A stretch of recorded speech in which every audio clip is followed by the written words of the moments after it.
ಪ್ರೀತಿಯ ವಿದ್ಯಾರ್ಥಿಗಳೇ, ತಮ್ಮೆಲ್ಲರಿಗೂ ಬೆಳಗಿನ ಶುಭೋದಯ. 9ನೇ ತರಗತಿಯ ಭೂಗೋಳಶಾಸ್ತ್ರದಲ್ಲಿ ಒಂದು ವಿಶೇಷವಾದಂತಹ ಕನ್ನಡ ನಾಡಿನ ಬಗ್ಗೆ ತಿಳಿದುಕೊಳ್ಳಲೇಬೇಕಾಗಿರುವ ಅಧ್ಯಾಯ ಕರ್ನಾಟಕದ ಪ್ರಾಕೃತಿಕ ವಿಭಾಗಗಳು. ಹಾಗಾದರೆ ನಾವು ಇಂದು ಭೂಗೋಳಶಾಸ್ತ್ರದ ಅಧ್ಯಾಯವಾದ ಕರ್ನಾಟಕದ ಪ್ರಾಕೃತಿಕ ವಿಭಾಗಗಳ ಬಗ್ಗೆ ಇಂದು ತಿಳಿಯೋಣ. ಹಾಗಾದರೆ ಈ ಅಧ್ಯಾಯದಲ್ಲಿ ನಾವು ತಿಳಿದುಕೊಳ್ಳಬಹುದಾದ ಪ್ರಮುಖ ಅಂಶಗಳು ಯಾವ್ಯಾವು ಅಂದರೆ, ಒಂದು ಕರ್ನಾಟಕದ ಪ್ರಾಕೃತಿಕ ವಿಭಾಗಗಳು, ಕರ್ನಾಟಕದ ಪ್ರಾಕೃತಿಕ ಲಕ್ಷಣಗಳು, ಕರ್ನಾಟಕದ ಎತ್ತರವಾದ ಬೆಟ್ಟಗಳು ಮತ್ತು ಶಿಖರಗಳ ಬಗ್ಗೆ ಈ ಅಧ್ಯಾಯದಲ್ಲಿ ನಾವು ತಿಳಿದುಕೊಳ್ಳುತ್ತೇವೆ. ಭಾರತದ ವಿಶೇಷವಾದಂತಹ ರಾಜ್ಯ ಕರ್ನಾಟಕ. ಕರ್ನಾಟಕ ಭಾರತದ ದಕ್ಷಿಣ ಭಾಗದಲ್ಲಿದ್ದು ಪರ್ಯಾಯ ಪ್ರಸ್ಥಭೂಮಿಯ ಒಂದು ಭಾಗವಾಗಿದೆ. ಈ ಪರ್ಯಾಯ ಪ್ರಸ್ಥಭೂಮಿಯ ಒಂದು ಭಾಗವಾಗಿರುವಂತಹ ಕರ್ನಾಟಕ ವೈವಿಧ್ಯಮಯವಾಗಿರುವಂತಹ ಪ್ರಾಕೃತಿಕ ಲಕ್ಷಣಗಳನ್ನು, ಪ್ರಾಕೃತಿಕ ವಿಭಾಗಗಳನ್ನು ಒಳಗೊಂಡಿದೆ. ಹಾಗಾದ್ರೆ ನಾವು ಪ್ರಾಕೃತಿಕ ವಿಭಾಗಗಳನ್ನು ನೋಡೋದಾದ್ರೆ, ಭೂರಚನೆ ಮತ್ತು ಮೇಲ್ಮೈ ಲಕ್ಷಣಗಳನ್ನು ಆಧಾರವಾಗಿರಿಸಿಕೊಂಡು ಕರ್ನಾಟಕವನ್ನ 3 ಪ್ರಾಕೃತಿಕ ವಿಭಾಗಗಳಾಗಿ ವಿಂಗಡಿಸಿದ್ದೇವೆ. ಒಂದು ಕರಾವಳಿ ಮೈದಾನ, 2 ಮಲೆನಾಡು, 3 ಮೈದಾನ ಪ್ರದೇಶಗಳು ಅಂತೇಳಿ ನಾವು 3 ಭಾಗಗಳನ್ನಾಗಿ ಮಾಡಿಕೊಳ್ಳುತ್ತೇವೆ. ಹಾಗಾದರೆ ಕರ್ನಾಟಕದ ಪ್ರಾಕೃತಿಕ ವಿಭಾಗಗಳನ್ನ, ಕರ್ನಾಟಕದ ಪ್ರಾಕೃತಿಕ ವಿಭಾಗಗಳನ್ನ ಭೂರಚನೆ ಮತ್ತು ಮೇಲ್ಮೈ, ಭೂರಚನೆ ಮತ್ತು ಮೇಲ್ಮೈ ಲಕ್ಷಣಗಳನ್ನು ಆಧರಿಸಿ 3 ಭಾಗಗಳಾಗಿ ನಾವು ಮಾಡ್ತೇವೆ. ಒಂದು ಕರಾವಳಿ ಮೈದಾನಗಳು, ಕರಾವಳಿ ಮೈದಾನ. 2 ಮಲೆನಾಡು ಪ್ರದೇಶ, ಮಲೆನಾಡು.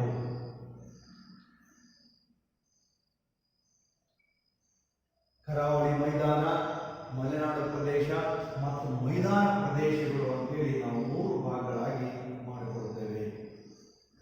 ಮೈದಾನ ಪ್ರದೇಶಗಳು.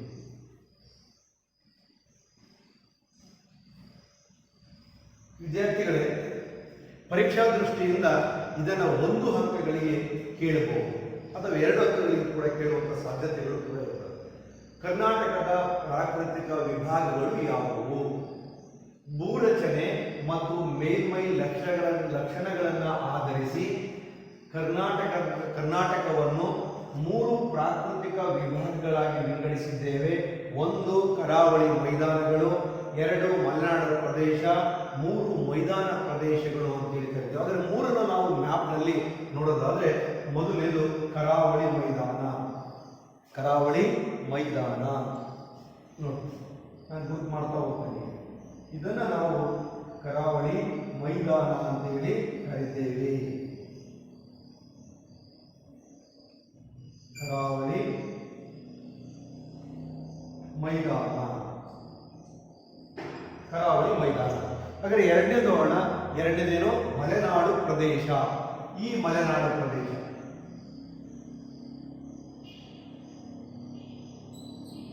ಇದನ್ನು ನಾವೇನ್ತೀವಿ?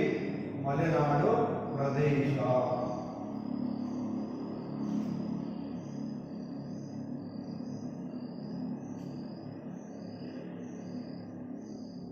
ಮಲೆನಾಡು ಪ್ರದೇಶ.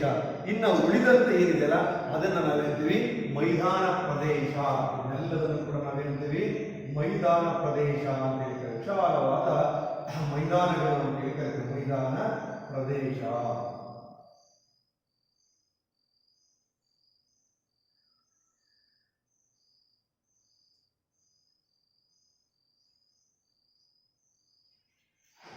ಮೈದಾನ ಪ್ರದೇಶ ಅಥವಾ ಮೈದಾನಗಳು ಅಂತ ಕೂಡ ನಾವು ಕರೀತೇವೆ. ಹೀಗೆ ಈ ಒಂದು ಮ್ಯಾಪ್ ನಲ್ಲಿ ಈ ರೀತಿಯಾಗಿ ನಾವು ಗುರುತು ಮಾಡಬಹುದು.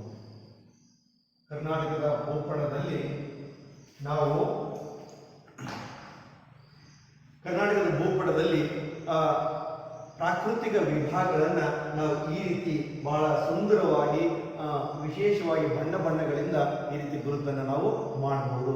ಹಾಗಾದರೆ ಕರ್ನಾಟಕದ ಪ್ರಾಕೃತಿಕ ವಿಭಾಗಗಳನ್ನು 3 ಭಾಗಗಳಾಗಿ ವಿಂಗಡಿಸ್ತೇವೆ. ಒಂದು ಕರಾವಳಿ ಮೈದಾನಗಳು, ಮಲೆನಾಡು ಪ್ರದೇಶ ಮತ್ತು ಮೈದಾನ ಪ್ರದೇಶ. ಹಾಗಾದರೆ ಒಂದನೇದು ನೋಡೋಣ. ಒಂದೇದು ಕರಾವಳಿ ಮೈದಾನ. ಒಂದು ಕರಾವಳಿ ಮೈದಾನ.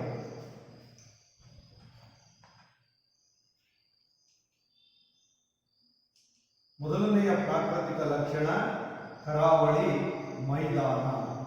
ಈ ಕರಾವಳಿ ಮೈದಾನದ ಬಗ್ಗೆ ನಮಗೆ ಗೊತ್ತಿದೆ. ಇದೇನು ನಾವು ನೀಲಿ ಬಣ್ಣದಿಂದ ಗುರುತಿಸಿರುವಂಥದ್ದು ಕರಾವಳಿ ಮೈದಾನಗಳು. ನಮಗೆ ಗೊತ್ತಿದೆ ಕರಾವಳಿ ಮೈದಾನಗಳು ಅರಬ್ಬಿ ಸಮುದ್ರ ಮತ್ತು ಮಲೆನಾಡು.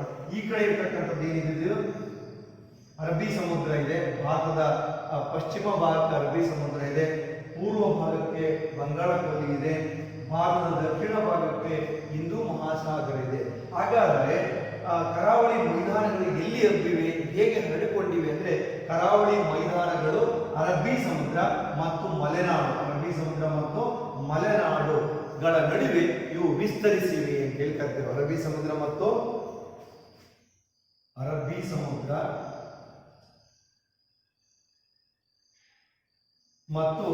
ಮಲೆನಾಡು ಪ್ರದೇಶಗಳಲ್ಲಿ ವಿಸ್ತರಿಸಿವೆ. ಮಲೆನಾಡು ಪ್ರದೇಶಗಳಲ್ಲಿ ಇವು ವಿಸ್ತಾರಗೊಂಡಿವೆ ಅಂತೇಳಿ. ಮಲೆನಾಡು ಪ್ರದೇಶಗಳಲ್ಲಿ ಇವು ವಿಸ್ತರಿಸಿದರೆ ಇಲ್ಲಿ ಕಂಡು ಬರ್ತವೆ. ಈ ರೀತಿಯಾಗಿದೆ, ವಿಸ್ತರಿಸಿವೆ. ನೆನಪಿಟ್ಕೊಳ್ಬೇಕು ನಮಗೆ ಎಲ್ಲಿ ಬರ್ತವೆ. ಮೊದಲು ಕರಾವಳಿ ಮೈದಾನಗಳು ನಮಗೆ ಈ ಒಂದು ಅರಬ್ಬಿ ಸಮುದ್ರ ಮತ್ತು ಮಲೆನಾಡು ಪ್ರದೇಶಗಳ ಮಧ್ಯೆ ವಿಸ್ತಾರಗೊಂಡಿವೆ. ಇಲ್ಲಿ ಭೂಪಟದಲ್ಲಿ ನೋಡಬಹುದು. ಇದು ದಕ್ಷಿಣದಲ್ಲಿ, ನನಗೆ ಗೊತ್ತಿದೆ ದಕ್ಷಿಣದಲ್ಲಿ ಮಂಗಳೂರಿದೆ. ಈ ಮಂಗಳೂರು, ಇಲ್ಲಿ ಈ ಮಂಗಳೂರಿನಿಂದ ಹಿಡಿದು ಉತ್ತರದಲ್ಲಿ ಕಾರವಾರ, ಅಂದ್ರೆ ಇಲ್ಲಿ ನಮಗೆ ಮಂಗಳೂರು, ಈ ಮಂಗಳೂರಿನಿಂದ ದಕ್ಷಿಣದಲ್ಲಿ ಮಂಗಳೂರಿನಿಂದ ಉತ್ತರದಲ್ಲಿ ಕಾರವಾರದ ಕಡೆಗೆ ಇವು 320 ಕಿಲೋಮೀಟರ್ ಉದ್ದಾಗಿವೆ. 12ರಿಂದ 64 ಕಿಲೋಮೀಟರ್ಗಳಷ್ಟು ಇದು ಇಲ್ಲಿ ಅಗಲವಾಗಿರುವಂಥದ್ದನ್ನು ಕೂಡ ನಾವು ನೋಡಬಹುದು. ದಕ್ಷಿಣದಲ್ಲಿ ಇವು ತುಂಬಾ ಅಗಲವಾಗಿದ್ದಾವೆ. ಹಾಗೆಯೇ ಉತ್ತರದ ಕಡೆಗೆ ಇವು ಮೇಲ್ಭಾಗವಂತಲ್ಲಿ ಕಿರಿದಾದಂಥ ಇಳಿಜಾರಿನಿಂದ ಕೂಡಿದ್ದಾವೆ. ಇದರ ಎತ್ತರ ಸಮುದ್ರ ಮಟ್ಟದಿಂದ 200 ಮೀಟರ್ಗಳಷ್ಟು ಎತ್ತರವಾಗಿವೆ. ಇದನ್ನು ಕೆನರಾ ಅಥವಾ ಕರ್ನಾಟಕ ಕರಾವಳಿ ಅಂತೇಳಿ ಇದನ್ನು ಕರಿತೇವೆ ಅಂತೇಳಿ ನಾವು ಗಮನಿಸಬಹುದು. ಹೀಗೆ ಇನ್ನೊಮ್ಮೆ ನಾವು ನೋಡೋದಾದ್ರೆ ಕರಾವಳಿ ಮೈದಾನಗಳು ಅರಬ್ಬಿ ಸಮುದ್ರ ಮತ್ತು ಮಲೆನಾಡು ಪ್ರದೇಶಗಳ ಮಧ್ಯಭಾಗದಲ್ಲಿ ಇವು ವಿಸ್ತರಿಸಿಕೊಂಡಿವೆ. ಕರಾವಳಿ ಮೈದಾನಗಳು ಅರಬ್ಬಿ ಸಮುದ್ರ ಮತ್ತು ಮಲೆನಾಡು ಪ್ರದೇಶಗಳ ಮಧ್ಯಭಾಗದಲ್ಲಿ ವಿಸ್ತರಿಸಿಕೊಂಡಿವೆ. ದಕ್ಷಿಣದಲ್ಲಿ ಮಂಗಳೂರಿನಿಂದ ಹಿಡಿದು ಉತ್ತರದಲ್ಲಿ ಕಾರವಾರದವರೆಗೆ ಇವು ವಿಸ್ತಾರಗೊಂಡಿವೆ ಅಥವಾ ಹಬ್ಬಿವೆ. ಇದು 320 ಕಿಲೋಮೀಟರ್ ಉದ್ದವಾಗಿದ್ದು 12ರಿಂದ 64 ಕಿಲೋಮೀಟರ್ ಅಗಲಾಗಿದೆ. ದಕ್ಷಿಣದ ಕಡೆಗೆ ಹೋದಂತೆಲ್ಲ ಇವು ತುಂಬಾ ಅಗಲವಾಗಿದ್ದಾವೆ. ಉತ್ತರದ ಕಡೆಗೆ ಹೋದಂತೆಲ್ಲ ಕಿರಿದಾದ ಇಳಿಜಾರಿನಿಂದ ಇವು ಕೂಡಿದವೆ. ಸಮುದ್ರ ಮಟ್ಟದಿಂದ 200 ಮೀಟರ್ಗಳಷ್ಟು ಇವು ಎತ್ತರವಾಗಿದ್ದಾವೆ. ಈ ಒಂದು ಕರಾವಳಿ ಮೈದಾನವನ್ನ ಕೆನರಾ ಅಥವಾ ಕರಾವಳಿ ಮೈದಾನ ಅಂತೇಳಿ ನಾವು ಕರಿತೇವೆ ಅಂತೇಳಿ. ಕೆನರಾ ಅಥವಾ ಕರಾವಳಿ ಮೈದಾನ ನೆನಪಿಟ್ಕೊಳ್ಬೇಕು. ಕೆನರಾ ಅಥವಾ ಕರಾವಳಿ ಮೈದಾನ, ಕರ್ನಾಟಕ ಮೈದಾನ ಅಂತ ಕರೀತಾರೆ. ಕರಾವಳಿ ಕೆನರಾ ಮೈದಾನ ಅಥವಾ ನಾವು ಕರಾವಳಿ ಮೈದಾನ ಅಂತೇಳಿ ಇದನ್ನ ಕರಿತೇವೆ. ಕರ್ನಾಟಕ ಕರಾವಳಿ ಅಂತ ಕೂಡ ಕರೀತಾರೆ. ಕರ್ನಾಟಕ ನಮಗೆ ನೆನಪಿಗೆ ಬರುತ್ತೆ. ಕರ್ನಾಟಕ ಕರಾವಳಿ ಅಥವಾ ಕೆನರಾ ಅಂತ ನಮ್ಗೇನಂತ ಅನಿಸುತ್ತೆ, ಇದು ನಮ್ಮ ಕರ್ನಾಟಕ ರಾಜ್ಯದ ಕರಾವಳಿ ಪ್ರದೇಶ ಅಂತೇಳಿ ನಾವು ತಿಳ್ಕೊಳ್ಬಹುದು. ಹಾಗಾದರೆ ಕಡಲ ಕೊರೆತದಿಂದ ಈ ಕರಾವಳಿ ಹಲವು ನದಿಗಳು ರಭಸದಿಂದ ಹರಿತವೆ. ಅವು ಅಳಿಮೆಗಳನ್ನು ಇಲ್ಲಿ ಸೃಷ್ಟಿ ಮಾಡಿರುವಂತ ನೋಡ್ತೇವೆ. ವಿಶಾಲವಾದಂತಹ ನದಿ ಮುಖಜ ಭೂಮಿಗಳನ್ನು ನಾವಿಲ್ಲಿ ನಿರ್ಮಾಣ ಮಾಡಲಿಕ್ಕೆ ಸಾಧ್ಯ ಆಗಿದೆ. ಅವು ಕೂಡ ರಭಸವಾಗಿ ಹರಿಯೋದ್ರಿಂದ ನದಿ ಮುಖಜ ಭೂಮಿಯನ್ನು ನಿರ್ಮಾಣ ಮಾಡಲಿಕ್ಕೆ ಸಾಧ್ಯ ಇಲ್ಲ ಅಂತೇಳಿ. ಕಾರಣ ಕಡಲ ಕೊರೆತ, ಸಮುದ್ರ ಇದೆ ಅರಬ್ಬಿ ಸಮುದ್ರದ ಕಡಲ ಕೊರೆತದಿಂದ ರಚಿತವಾದ ಈ ಕರಾವಳಿಯ ಮೂಲಕ ಹಲವು ನದಿಗಳು ರಭಸವಾಗಿ ಈ ಸಮುದ್ರಕ್ಕೆ ಸೇರಿಕೊಳ್ತವೆ. ಈ ಅಳಿವೆಗಳು ಇಲ್ಲಿ ನಿರ್ಮಾಣ ಆಗ್ತವೆ. ಹಾಗಾಗಿ ವಿಶಾಲವಾದ ನದಿಮುಖಜ ಭೂಮಿಗಳನ್ನು ಇವು ನಿರ್ಮಾಣ ಮಾಡಲ್ಲ. ಕೇವಲ ಅಳಿವೆಗಳನ್ನ ಇವು ನಿರ್ಮಾಣ ಮಾಡ್ತವೆ ಎನ್ನುವಂಥ ಅಂಶಗಳನ್ನ ನಾವು ತಿಳ್ಕೊಳ್ಬಹುದು ಅಂತೇಳಿ. ಕರಾವಳಿ ಉದ್ದಕ್ಕೂ ಕೂಡ ನಮಗೆ ಅನೇಕ ಬಂದರುಗಳನ್ನ ನಾವು ನೋಡ್ತೇವೆ. ಇಲ್ಲಿ ನಮಗೆ ಬಹಳ ಪ್ರಮುಖವಾದಂತಹ ಬಂದರು ಅಂತಂದ್ರೆ ನಮಗೆ ಗೊತ್ತಿದೆ ಮಂಗಳೂರು ಬಂದರು, ಮಂಗಳೂರು ಬಂದರು ಅಥವಾ ನವಮಂಗಳೂರು.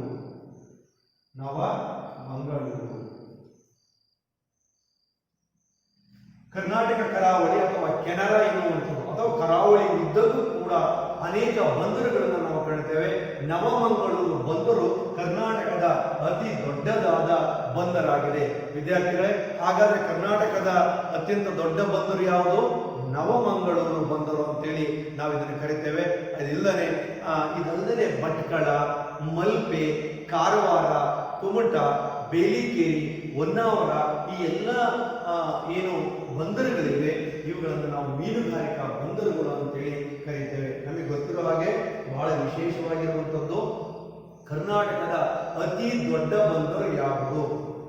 ಕರ್ನಾಟಕದ ಅತಿ ದೊಡ್ಡ ಬಂದರು ನವಮಂಗಳೂರು ಬಂದರು. ನೀವು ಮಂಗಳೂರು ಅಂತ ಹೇಳ್ತಾರೆ. ನವಮಂಗಳೂರನ್ನ ಹೊರತುಪಡಿಸಿದ್ರೆ ಭಟ್ಕಳ, ಮಲ್ಪೆ, ಕಾರವಾರ, ಕುಮಟ, ಬೇಲಿಕೇರಿ, ಹೊನ್ನಾವರ ಇವೆಲ್ಲವುಗಳು ಕೂಡ ಮೀನುಗಾರಿಕಾ ಬಂದರುಗಳಾಗಿದ್ದಾವೆ. ಇಲ್ಲಿ ಅನೇಕ ಸುಂದರವಾದಂತಹ ಸಮುದ್ರ ತೀರಗಳನ್ನ ನಾವು ಕಾಣ್ತೇವೆ. ಸಮುದ್ರ ತೀರ ಇಲ್ಲಿ ನಮ್ಗೆ ಗೊತ್ತಿದೆ ಬಂದರುಗಳಿದ್ದಾವೆ. ಸಮುದ್ರ ತೀರಗಳು ನಿಮಗೆ ಗೊತ್ತಿದೆ ಬೀಚ್ಗಳು, ಸಮುದ್ರ ತೀರಗಳು. ನಮ್ಮ ಕರ್ನಾಟಕದ ಕರಾವಳಿ ಬಹಳ ಸುಂದರವಾಗಿರತಕ್ಕಂತಹ ಸಮುದ್ರ ತೀರಗಳನ್ನ ಹೊಂದಿವೆ. ಈ ಸಮುದ್ರ ತೀರಗಳು ಪ್ರವಾಸಿಗರನ್ನ ಆಕರ್ಷಣೆ ಮಾಡ್ತವೆ. ಇಲ್ಲಿನ ಅನೇಕ ಸುಂದರವಾಗಿರತಕ್ಕಂಥ ಸಮುದ್ರ ತೀರಗಳು ಯಾವ್ಯಾವ ಅಂದ್ರೆ ನಮಗೆ ಗೊತ್ತಿದೆ ಮಂಗಳೂರು ಸಮೀಪ ಸೋಮೇಶ್ವರ, ಉಳ್ಳಾಲ, ಹಾಗೆಯೇ ಪಣಂಬೂರು, ಉಡುಪಿ ಸಮೀಪ ಮಲ್ಪೆ, ಕಾರವಾರ, ಹೊನ್ನಾವರ ಸಮೀಪ ಇರ್ತಕ್ಕಂಥ ಮುರುಡೇಶ್ವರ ಅಂದ್ರೆ ನಮಗೆ ವಿಶೇಷವಾಗಿರುವುದು ದೊಡ್ಡ ಶಿವನ ಒಂದು ಮೂರ್ತಿಯನ್ನ ವಿಗ್ರಹವನ್ನು ದೊಡ್ಡದಾಗಿ ನಿರ್ಮಾಣ ಮಾಡಲಾಗಿದೆ. ಅದನ್ನು ನೋಡಿದ ತಕ್ಷಣ ಆ ಸಮುದ್ರದ ಸಮೀಪ ಅಂದ್ರೆ ಈ ಕರಾವಳಿ ಮೈದಾನ, ಈ ಬೀಚ್ ಪಕ್ಕದಲ್ಲಿನೇ ಸ್ವಲ್ಪ ದೂರದಲ್ಲಿನೇ ಒಂದು ದೊಡ್ಡದಾಗಿರ್ತಕ್ಕಂತಹ ಶಿವನ ಮೂರ್ತಿಯನ್ನ ವಿಗ್ರಹವನ್ನ ನಿರ್ಮಾಣ ಮಾಡಲಾಗಿದೆ. ಅದನ್ನು ನೋಡಿದ ತಕ್ಷಣ ನಮಗೆ ಏನು ಅನಿಸ್ತದೆ? ಮುರುಡೇಶ್ವರ, ಹಾಗೆಯೇ ಮರವಂತೆ, ಗೋಕರ್ಣ. ಆ ಗೋಕರ್ಣ ಸಮೀಪದಲ್ಲಿ ಮತ್ತೊಂದಿದೆ ಓಂ ಬೀಚ್ ಅಂತ. ಆ ಓಂ ಬೀಚ್ಗಳು ಕೂಡ ತುಂಬಾ ಪ್ರಮುಖವಾಗಿವೆ. ಕರ್ನಾಟಕದ ಕರಾವಳಿ ಪ್ರದೇಶಗಳು ಸುಂದರವಾದಂತಹ ಸಮುದ್ರ ತೀರಗಳನ್ನ ಹೊಂದಿದ್ದು ಪ್ರವಾಸಿಗರನ್ನ ಕೈಬೀಸಿ ಕರೀತವೆ. ಅವುಗಳನ್ನ ಆಕರ್ಷಣೆ ಮಾಡ್ತಾವೆ ಪ್ರವಾಸಿಗರನ್ನ. ನಮಗೆ ಗೊತ್ತಿರೋ ಹಾಗೆ ಮಂಗಳೂರು ಸಮೀಪದ ಸೋಮೇಶ್ವರ, ಉಳ್ಳಾಲ, ಪಣಂಬೂರು, ಉಡುಪಿ, ಹಾಗೆಯೇ ಉಡುಪಿ ಸಮೀಪ ಮಲ್ಪೆ, ಕಾರವಾರ, ಹೊನ್ನಾವರದ ಸಮೀಪ ಮುರುಡೇಶ್ವರ, ಮರವಂತೆ ಮತ್ತು ಗೋಕರ್ಣದ ಓಂ ಬೀಚ್ಗಳು ಕೂಡ ನಮಗೆ ತುಂಬಾ ವಿಶೇಷವಾಗಿರ್ತಕ್ಕಂಥ ಸಮುದ್ರ ತೀರಗಳಾಗಿವೆ. ಕರಾವಳಿಯ ಅನೇಕ ಸಣ್ಣ ಸಣ್ಣ ದ್ವೀಪಗಳು, ಐಲ್ಯಾಂಡ್ಸ್ ಇದಾವೆ. ಅದರಲ್ಲಿ ನಮಗೆ ಮಲ್ಪೆ ಸಮೀಪ ಇರ್ತಕ್ಕಂಥ ಸೇಂಟ್ ಮೇರೀಸ್ ದ್ವೀಪ, ಕೋಕೋನಟ್ ಐಲ್ಯಾಂಡ್ ಅಂತ ಹೇಳಿ ಕರಿತೇವೆ. ಹಾಗೆ ಕಾರವಾರ ಸಮೀಪದ ಅಲ್ಲಿ ಅಂಜದ್ವೀಪ, ದೇವಗಡ, ಕಾಂಜಿಗುಡ್ಡ ಇವೆಲ್ಲವುಗಳನ್ನು ಕೂಡ ನಾವು ಕಾಣ್ತೇವೆ. ದ್ವೀಪಗಳು ಕೂಡ ಇವೆ. ನಮ್ಮ ಕರ್ನಾಟಕ ಕರಾವಳಿ ಮೈದಾನಗಳು ಬಹಳ ವಿಶೇಷವಾಗಿರತಕ್ಕಂತಹ ಸಣ್ಣ ಪುಟ್ಟ ದ್ವೀಪಗಳನ್ನು ಒಳಗೊಂಡಿದೆ. ಅಂತ ಸಣ್ಣ ಪುಟ್ಟ ದ್ವೀಪಗಳು ಅಂದ್ರೆ ನಮಗೆ ಮಲ್ಪೆ ಸಮೀಪ ಇರತಕ್ಕಂಥ ಸೇಂಟ್ ಮೇರೀಸ್ ದ್ವೀಪ, ಅದನ್ನು ನಾವು ಕೋಕೋನಟ್ ಐಲ್ಯಾಂಡ್ ಅಂತ ಕರಿತೀವಿ. ಸೇಂಟ್ ಮೇರೀಸ್ ದ್ವೀಪ. ಈ ಸೇಂಟ್ ಮೇರೀಸ್ ದ್ವೀಪ ಇವತ್ತು ಮಲ್ಪೆ ಸಮೀಪ ಇರತಕ್ಕಂಥ ಒಂದು ವಿಶೇಷವಾಗಿರ್ತಕ್ಕಂಥ ಐಲ್ಯಾಂಡ್ ಆಗಿದೆ. ಇದ್ರ ಜೊತೆಗೆ ಕಾರವಾರ ಸಮೀಪ ಅಲ್ಲಿ ಅಂಜದ್ವೀಪ, ದೇವಗಡ, ಕಾಂಜಿಗುಡ್ಡ ಈ ರೀತಿಯಾದಂತಹ ಅನೇಕ ಐಲ್ಯಾಂಡ್ ದ್ವೀಪಗಳನ್ನು ಕೂಡ ನಾವಿಲ್ಲಿ ನೋಡ್ಬೋದು ಅಂತ ನಮಗೆ ಗೊತ್ತಿದೆ. ಕರಾವಳಿ ಜನರ ಮುಖ್ಯ ಕಸುಬು ಇಲ್ಲಿ ಮೀನುಗಾರಿಕೆ. ಇದರ ಜೊತೆಗೆ ಕೃಷಿಯೂ ಕೂಡ ಮತ್ತೊಂದು ಪ್ರಮುಖವಾದಂತಹ ವೃತ್ತಿಯಾಗಿರುವುದನ್ನು ನೋಡ್ತೇವೆ. ಇಲ್ಲಿ ವಿಶೇಷವಾಗಿ ಕರಾವಳಿಯಲ್ಲಿ ನಮಗೆ ಸಾಂಬಾರ ಪದಾರ್ಥಗಳು ನಾವು ಬೆಳೆಯುವಂಥದ್ದನ್ನು ನೋಡ್ತೇವೆ. ಗೋಡಂಬಿ, ತೆಂಗು, ಅಡಿಕೆ, ಏಲಕ್ಕಿ, ಭತ್ತ ಹೀಗೆ ಮುಂತಾದ ಬೆಳೆಗಳನ್ನು ಈ ಕರಾವಳಿ ಮೈದಾನಗಳಲ್ಲಿ ಬೆಳೆಯುವಂಥದ್ದನ್ನ ನಾವು ಕಾಣಬಹುದಾಗಿದೆ. ಇಷ್ಟು ಕೂಡ ಈ ಕರಾವಳಿಗೆ ಸಂಬಂಧಪಟ್ಟಂತಹ ಅಂಶಗಳಿಗೆ ದಕ್ಷಿಣ ಕನ್ನಡ ಕೆಲವು ಜಿಲ್ಲೆಗಳನ್ನು ನಾವು ಕರಾವಳಿ ಮೈದಾನ ಅಥವಾ ಕರಾವಳಿ ಜಿಲ್ಲೆಗಳಂತೀವಿ. ಅವ್ಯಾವ ಮೊದಲನೇದು ದಕ್ಷಿಣ ಕನ್ನಡ ಜಿಲ್ಲೆ, ಆಮೇಲೆ ಕಾರವಾರ ಉತ್ತರ ಕನ್ನಡ ಜಿಲ್ಲೆ, ದಕ್ಷಿಣ ಕನ್ನಡ ಜಿಲ್ಲೆ, ಉತ್ತರ ಕನ್ನಡ ಜಿಲ್ಲೆ, ಹಾಗೆ ಉಡುಪಿ, ಈ ಮೂರನ್ನು ನಾವೇನು ಕರಿತೀವಿ ಕರಾವಳಿ ಜಿಲ್ಲೆಗಳು. ಕರಾವಳಿ. ನಿಮಗೆ ಕೇಳಬಹುದು ಕರ್ನಾಟಕದ ಕರಾವಳಿ ಜಿಲ್ಲೆಗಳು ಯಾವ್ಯಾವು ಅಂತ ಕೇಳಿದ್ರೆ, ಮೊದಲನೇ ದಕ್ಷಿಣ ಕನ್ನಡ, ಎರಡು ಉತ್ತರ ಕನ್ನಡ, ಮತ್ತೊಂದು ಉಡುಪಿ. ಈ ಮೂರು ಜಿಲ್ಲೆಗಳನ್ನ ನಾವೇಂತ ಕರಿತೀವಿ? ಎಸ್, ಈ ಮೂರನ್ನು ಕೂಡ ಕರಾವಳಿ ಜಿಲ್ಲೆಗಳು ಅಂತೇಳಿ ನಾವು ಕರಿತೇವೆ. ಕರಾವಳಿ ಜಿಲ್ಲೆ ಇಷ್ಟು ಕೂಡ ಕರಾವಳಿ ಮೈದಾನಗಳಿಗೆ ಸಂಬಂಧಪಟ್ಟಂತಹ ಪ್ರಮುಖವಾದಂತಹ ಅಂಶಗಳಾಗಿವೆ. ಹಾಗಾದರೆ ಕರಾವಳಿ ಮೈದಾನಗಳು ಹೇಗೆ ಹಬ್ಬಿವೆ, ಹೇಗೆ ವಿಸ್ತರಿಸಿಕೊಂಡಿವೆ, ಅಲ್ಲಿನ ಪ್ರಮುಖವಾದ ಎಲ್ಲ ಅಂಶಗಳನ್ನ ನಾವಿಲ್ಲಿ ಗಮನಿಸಿದ್ದೇವೆ. ಇದರಲ್ಲಿ ವಿಶೇಷವಾಗಿ ನಾವು ನೆನಪಿಟ್ಕೊಳ್ಬೇಕಾದಂಥದ್ದು ಕರ್ನಾಟಕದ ಕರಾವಳಿಯನ್ನ ಕೆನರಾ ಅಥವಾ ಕರ್ನಾಟಕ ಕರಾವಳಿ ಅಂತೇಳಿ ಕರೀತೇವೆ. ಇದು ಅರಬ್ಬಿ ಸಮುದ್ರ ಮತ್ತು ಮಲೆನಾಡುಗಳ ಮಧ್ಯಭಾಗದಲ್ಲಿ ವಿಸ್ತರಿಸಿಕೊಂಡಿದೆ. ನವಮಂಗಳೂರಿನಿಂದ ಹಿಡಿದು ದಕ್ಷಿಣದಲ್ಲಿ ನವಮಂಗಳೂರಿನಿಂದ ಉತ್ತರದಲ್ಲಿ ಕಾರವಾರದವರೆಗೆ 120 ಕಿಲೋಮೀಟರ್ಗಳಷ್ಟು ಇದು ಹಬ್ಬಿದೆ. 14 ಕಿಲೋಮೀಟರ್ನಿಂದ 64 ಕಿಲೋಮೀಟರ್ಗಳಿಗೆ ವಿಸ್ತಾರವನ್ನು ಒಳಗೊಂಡಿದೆ. ಅನೇಕ ಬಂದರುಗಳನ್ನು, ಅನೇಕ ದ್ವೀಪಗಳನ್ನು ಇದು ಒಳಗೊಂಡಿದೆ. ಹೀಗಾಗಿ ಇಲ್ಲಿ ಪ್ರಮುಖವಾಗಿ ಅಡಿಕೆ, ಹಾಗೆಯೇ ತೆಂಗು, ಏಲಕ್ಕಿ, ಭತ್ತ ಬೆಳೀತಾರೆ. ಮೀನುಗಾರಿಕೆ ಪ್ರಮುಖವಾದಂತಹ ಉದ್ಯೋಗ, ಜೊತೆ ಕೃಷಿಯನ್ನು ಕೂಡ ಇಲ್ಲಿ ಮಾಡ್ತಾರೆ. ನಮಗೆ ಕರಾವಳಿ ಜಿಲ್ಲೆಗಳು ಯಾವ್ಯಾವ ಅಂತ ನೆನಪಾಗುವಂಥದ್ದು ದಕ್ಷಿಣ ಕನ್ನಡ, ಉತ್ತರ ಕನ್ನಡ ಮತ್ತು ಉಡುಪಿ ಜಿಲ್ಲೆಗಳು. ಹಾಗಾದರೆ ಈಗ ಎರಡನೆಯ ಒಂದು ಕರ್ನಾಟಕದ ಪ್ರಾಕೃತಿಕ ವಿಭಾಗವನ್ನು ನಾವೀಗ ತಿಳ್ಕೊಳ್ಳೋಣ. ಮಲೆನಾಡು ಪ್ರದೇಶ. ಮಲೆನಾಡು ಪ್ರದೇಶ ಕರ್ನಾಟಕದ ಪ್ರಾಕೃತಿಕ ವಿಭಾಗಗಳಲ್ಲಿ ಎರಡನೆಯ ಪ್ರಾಕೃತಿಕ ವಿಭಾಗ ಯಾವುದು? ಮಲೆನಾಡು ಪ್ರದೇಶ. ನಮಗೆ ಗೊತ್ತಿದೆ, ನಮ್ಮ ರಾಜ್ಯದ ಪಶ್ಚಿಮ ಘಟ್ಟಗಳು, ಇಲ್ಲಿ ಬರ್ತವೆ ಪಶ್ಚಿಮ ಘಟ್ಟಗಳು. ಪಶ್ಚಿಮ ಘಟ್ಟಗಳು, ಈ ಪಶ್ಚಿಮ ಘಟ್ಟಗಳನ್ನ ಪಶ್ಚಿಮ ಘಟ್ಟಗಳು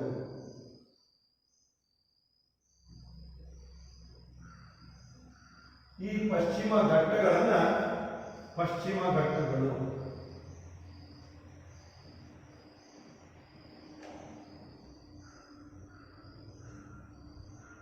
ಪಶ್ಚಿಮ ಘಟ್ಟಗಳು ನೋಡಿ, ಈ ಪಶ್ಚಿಮ ಘಟ್ಟಗಳನ್ನೇ ನಾವೇನಿರ್ತೀವಿ ಮಲೆನಾಡು ಅಥವಾ ಸಹ್ಯಾದ್ರಿ ಬೆಟ್ಟಗಳು ಅಂತೇಳಿ ಕೂಡ ನಾವು ಕರಿತೇವೆ. ನಮ್ಮ ರಾಜ್ಯದ ಪಶ್ಚಿಮ ಘಟ್ಟಗಳನ್ನ, ನಮ್ಮ ರಾಜ್ಯದ ಪಶ್ಚಿಮ ಘಟ್ಟಗಳನ್ನೇ ಮಲೆನಾಡು ಅಂತೇಳಿ ಕರಿತೇವೆ. ಇದನ್ನೇ ನಾವು ಸಹ್ಯಾದ್ರಿ ಬೆಟ್ಟಗಳು ಅಂತೇಳಿ ಕೂಡ ನಾವು ಕರಿತೇವೆ.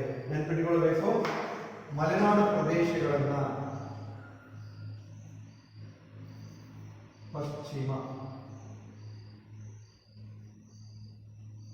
ಪಶ್ಚಿಮ ಘಟ್ಟಗಳನ್ನೇ ನಾವೇನು ಕರಿತೀವಿ ಮಲೆನಾಡು ಪ್ರದೇಶ ಅಂತೀವಿ. ಹೀಗೆ ಇದನ್ನೇ ನಾವು ಮಲೆನಾಡು ಪ್ರದೇಶ ಅಂತೇಳಿ ಕರಿತೇವೆ.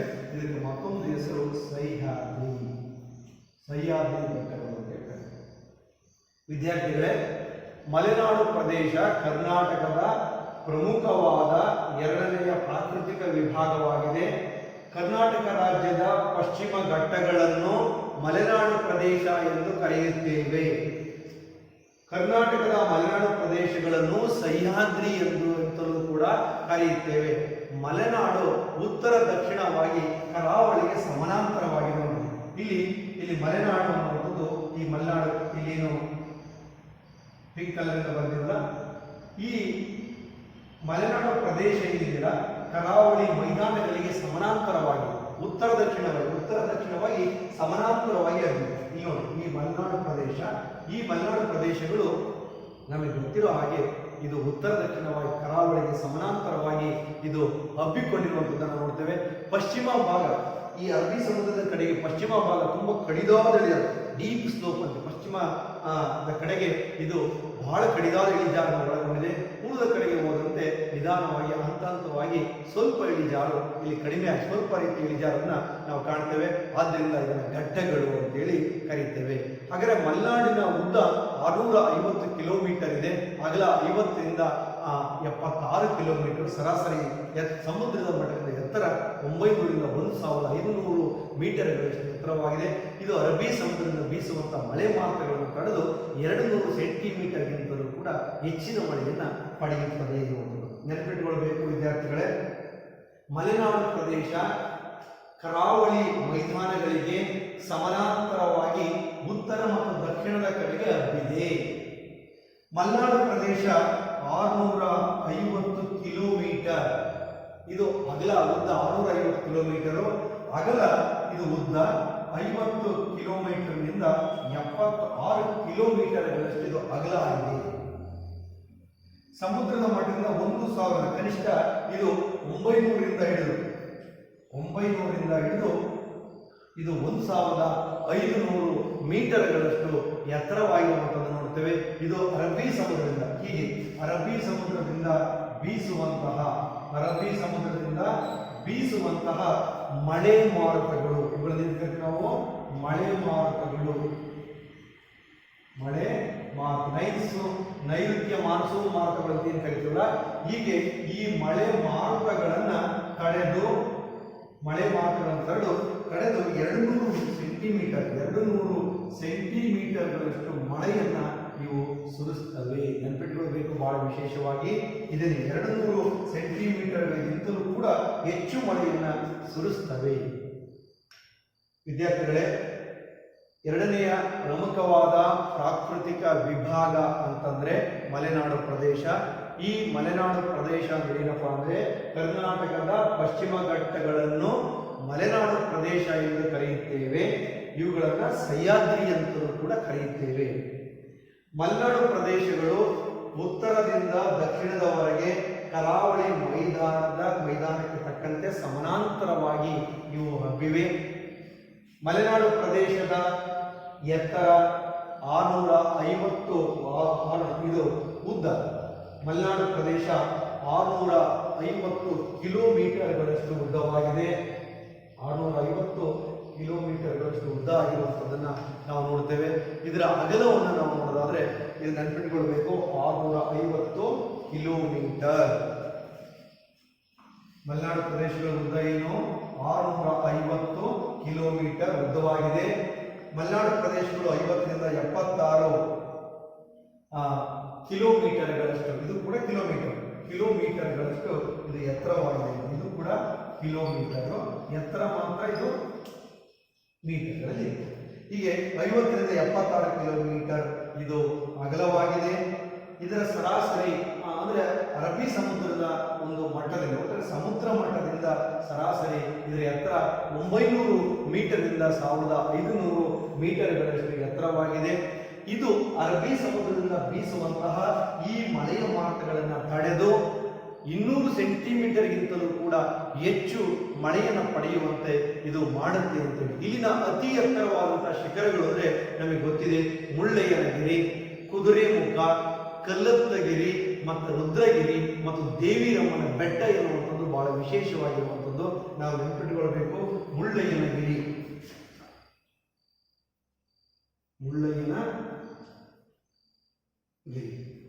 ಹಾಗಾದ್ರೆ ಮಲೆನಾಡು ಪ್ರದೇಶದಲ್ಲಿ ಅತ್ಯಂತ ಎತ್ತರವಾಗಿರುವಂತಹ ಬೆಟ್ಟಗಳಿವೆ, ಎತ್ತರವಾದ ಶಿಖರಗಳಿವೆ.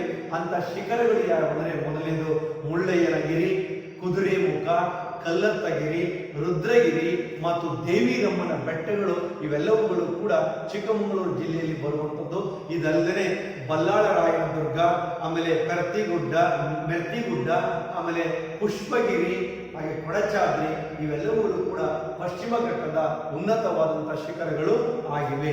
ನೋಡಿ, ನಾವು ಹೇಳಿದ ಹಾಗೆ ಮುಳ್ಳಯ್ಯನಗಿರಿ, ಹಾಗೆ ರುದ್ರಗಿರಿ, ಇವುಗಳಲ್ಲದೆ ಕುದುರೆಮುಖ, ಇವುಗಳಲ್ಲದೆ ಮತ್ತೆ ನಮಗೆ ಬಲ್ಲಾಳರಾಯನ ದುರ್ಗ, ಮೆರ್ತಿಗುಡ್ಡ, ಪುಷ್ಪಗಿರಿ, ಕೊಡಚಾದ್ರಿ, ಇವೆಲ್ಲವುಗಳು ಕೂಡ ಪಶ್ಚಿಮ ಘಟ್ಟದ ಇನ್ನೂ ಇತರ ಎತ್ತರವಾದಂತಹ ಶಿಖರಗಳಾಗಿದ್ದಾವೆ.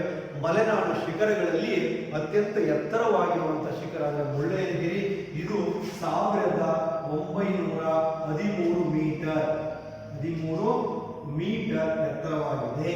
ಹಾಗಾಗಿ ಇದನ್ನ ರಾಜ್ಯದಲ್ಲಿ, ಕರ್ನಾಟಕ ರಾಜ್ಯದಲ್ಲಿಯೇ ಅತ್ಯಂತ ಎತ್ತರವಾದ ಶಿಖರ ಅಂದರೆ ಯಾವುದು? ಮುಳ್ಳಯ್ಯನಗಿರಿ. ಎತ್ತರವಾದ ಶಿಖರ. ಎತ್ತರವಾದ ಶಿಖರ ಯಾವುದು? ಮುಳ್ಳಯ್ಯನಗಿರಿ. ಕರ್ನಾಟಕ ರಾಜ್ಯದಲ್ಲಿಯೇ ಅತ್ಯಂತ ಎತ್ತರವಾದ ಶಿಖರ ಅಂದ್ರೆ ಯಾವುದು?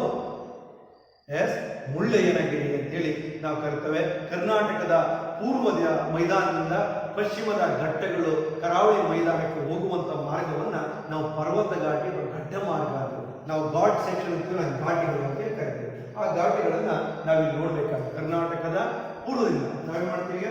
ಹಿಂಗೆ ಪೂರ್ವದಿಂದ ಈ ಕಡೆ, ಪೂರ್ವದಿಂದ ಈ ಒಂದು ಕರ್ನಾಟಕದ ಪೂರ್ವದ ಮೈದಾನಗಳಿಂದ ಘಟ್ಟಗಳ ಪ್ರದೇಶಗಳಿಗೆ ಹೋಗ್ಬೇಕಾದ್ರೆ ಅಥವಾ ಅದನ್ನ ಘಟ್ಟಗಳನ್ನು ದಾಟಿ ಕರಾವಳಿ ಮೈದಾನಕ್ಕೆ ನಾವು ಬರಬೇಕು ಅಂದ್ರೆ ಆ ಹೋಗುವಂತ ಮಾರ್ಗವನ್ನ ಘಟ್ಟ ಮಾರ್ಗಗಳು ಅಥವಾ ಪರ್ವತ ಘಾಟಿ ಅಂತ ಹೇಳಿ ಕರಿತೀವಿ. ಹಾಗೆ ಪರ್ವತ ಘಾಟಿಗಳು ಯಾವ್ಯಾವು ಅನ್ನೋದನ್ನ ನಾವೀಗ ನೋಡೋಣ. ಪರ್ವತ ಘಾಟಿಗಳು ಈಗ ಮಲೆನಾಡು ಪ್ರದೇಶದಲ್ಲಿ ಬರ್ತಕ್ಕಂತಹ ಪರ್ವತ ಘಾಟಿಗಳ ಬಗ್ಗೆ ನಾವು ನೋಡೋಣ. ಇದೆಲ್ಲ ಬರ್ಕೊಂಡಲ್ಲಪ್ಪ ರಾಜು, ಆಯ್ತಾ? ಓಕೆ. ಹಾಗಾದ್ರೆ ಪರ್ವತ ಘಾಟಿಗಳು ಅನ್ನುವಂತ ಅಂಶದ ಬಗ್ಗೆ ನಾವೀಗ ತಿಳಿದುಕೊಳ್ಳೋಣ. ಪೂರ್ವದಿಂದ ಕರಾವಳಿ ಮೈದಾನದ ಕಡೆಗೆ ಮಲೆನಾಡನ್ನ ದಾಟಿ ನಾವು ಹೋಗ್ಬೇಕಾದ್ರೆ ನಮಗೆ ಸಿಗುವಂತ ಮಾರ್ಗವನ್ನ ನಾವೇನು ಕರಿತೀವಿ? ಪರ್ವತ ಘಾಟಿಗಳು ಅಥವಾ ಘಟ್ಟ ಮಾರ್ಗಗಳು ಅಂತೇಳಿ ಕರೀತೇವೆ. ಘಾಟಿಗಳು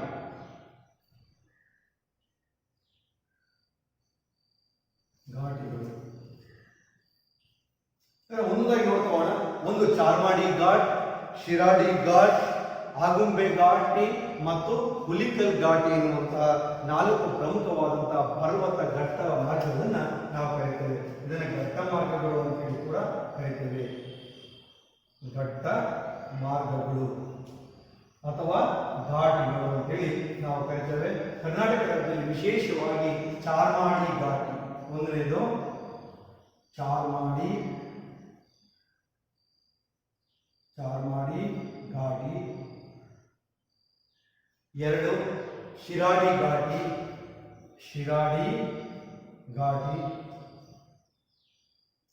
3 ಆಗುಂಬೆ ಘಾಟಿ, 4 ಹುಲಿಕಲ್ ಘಾಟಿ.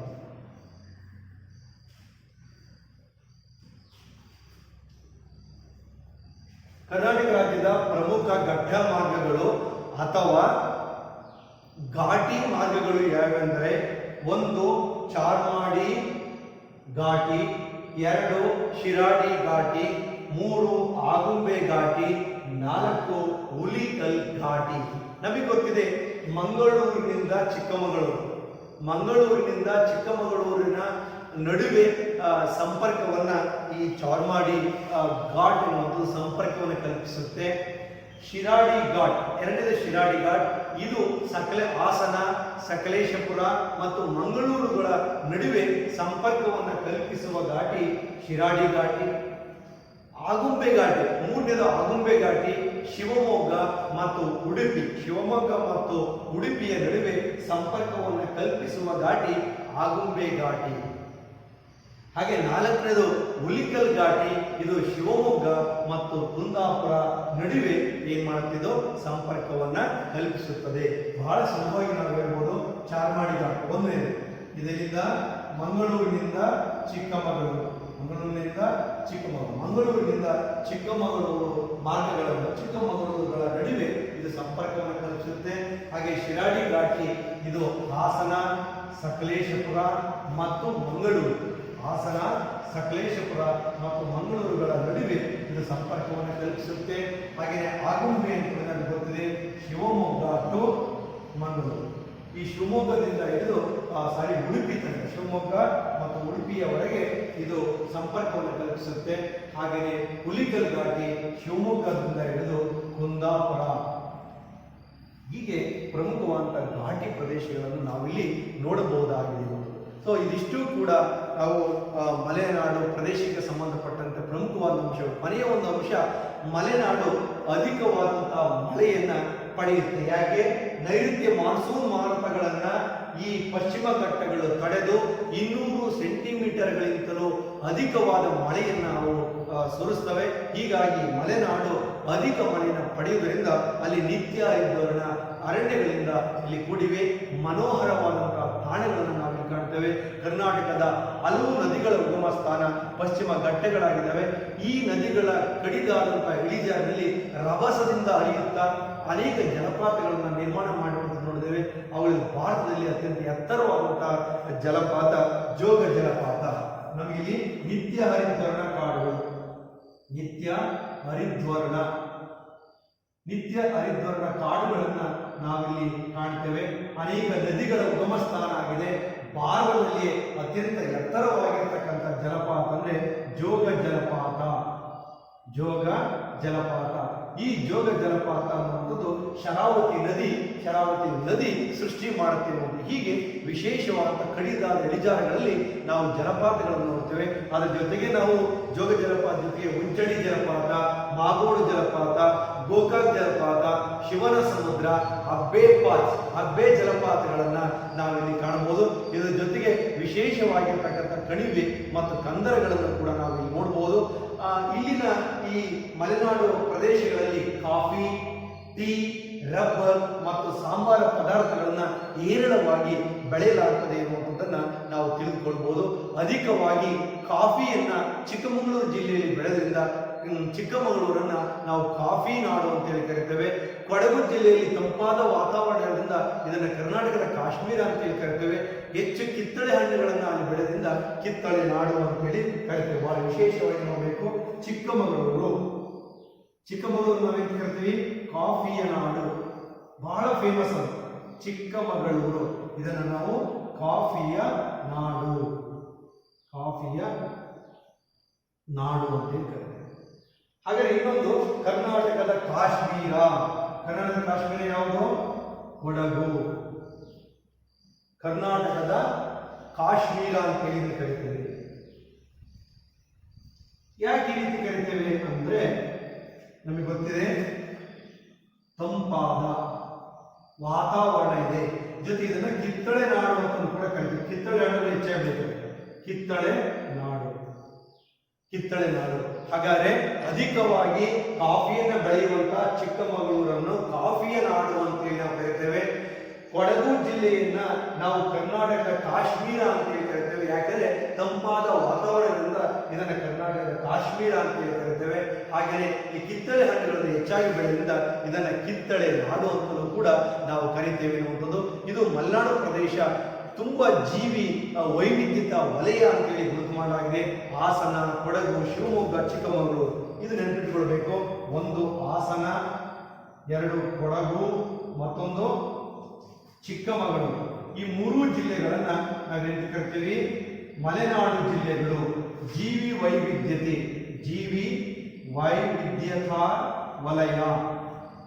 ವಿದ್ಯಾರ್ಥಿಗಳೇ, ನಾವು ಮಲೆನಾಡು ಪ್ರದೇಶವನ್ನ ಜೀವಿ ವೈವಿಧ್ಯತಾ ವಲಯ ಅಂತೇಳಿ ಕರಿತೇವೆ.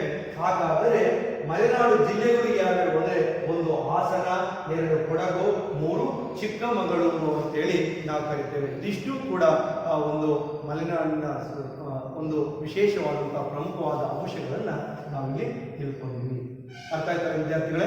ಮುಂದಿನ ಭಾಗದಲ್ಲಿ ನಾವು ಈ ಕರ್ನಾಟಕದ ಪ್ರಾಕೃತಿಕ ವಿಭಾಗಗಳಲ್ಲಿ ಮೊದಲನೇದು ಕರಾವಳಿ ಮೈದಾನಗಳನ್ನು ತಿಳ್ಕೊಂಡ್ವಿ, ಎರಡನೇದು ಮಲೆನಾಡು ಪ್ರದೇಶಗಳನ್ನ ನಾವು ತಿಳ್ಕೊಂಡ್ವಿ. ಇನ್ನು ಉಳಿದಂತಹ ಭಾಗವನ್ನ ಮುಂದಿನ ಅವಧಿಯಲ್ಲಿ ನಾವು ತಿಳ್ಕೊಳ್ಳೋಣ.